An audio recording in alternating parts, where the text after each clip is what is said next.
Hey guys, WeChat, your account restricted from using the following feature due to violation. Here's your oh.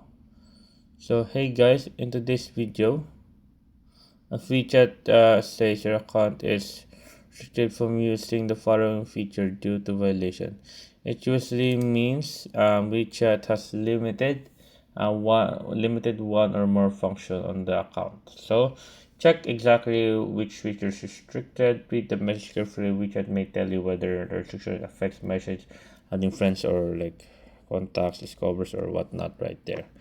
Then open the security or appeal option. You can just security, then appeal option, then settings, then put in your appeal. If ever you um, show given to you, and then submit an appeal if you believe it was a mistake, and wait for the review.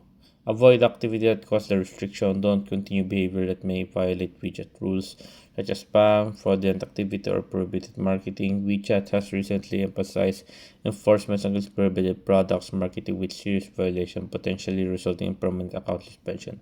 So don't pay someone to remove the restriction. Be extremely careful with people or website claiming they can instantly unban your WeChat account for a fee. So use WeChat's own recovery and appeal process instead. So there you guys. I hope you guys liked the video. Hope you guys enjoyed. If you have more questions or concerns, you can always type it out question below, guys, and we'll be happy to answer you as soon as possible. Anyways, guys, see you guys on the next one. And there you guys. So yeah, thank you guys.